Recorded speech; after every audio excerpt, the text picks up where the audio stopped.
The first verse of Genesis. Welcome to Mindscape Verses. In today's episode, we explore the profound significance of the very first verse of the Bible, Genesis 1:1.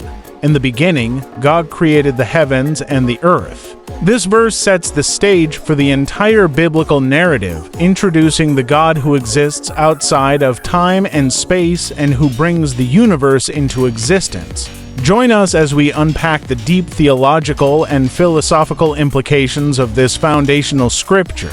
Genesis 1:1, in the beginning, God created the heavens and the earth, is one of the most profound statements ever made.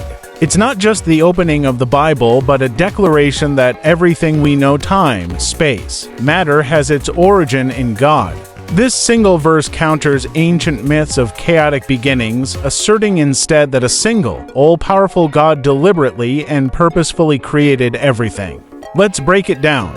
In the beginning, these words mark the start of time itself. Before this moment, there was no time, only God existed eternally.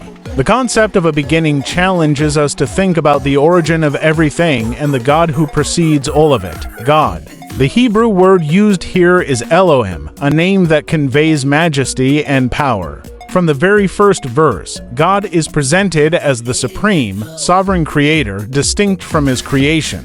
This verse doesn't argue for God's existence, it assumes it as a fact. Created. The verb created in Hebrew is bara, used exclusively for divine activity.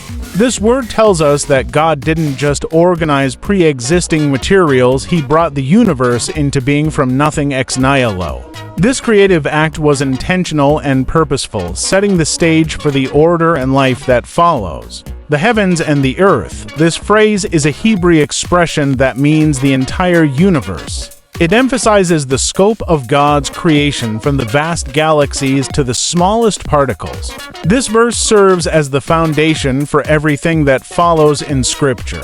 It establishes God's authority over all creation and introduces us to his creative power. Genesis 1:1 isn't just about the beginning of the world, it's about the beginning of God's relationship with his creation, a relationship that unfolds throughout the rest of the Bible. As we continue to explore the book of Genesis, we'll see how this relationship develops, from the creation of humanity to God's covenant with Abraham.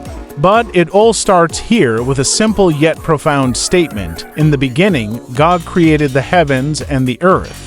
If you found this exploration meaningful, be sure to like, comment, and subscribe for more in-depth studies of Scripture.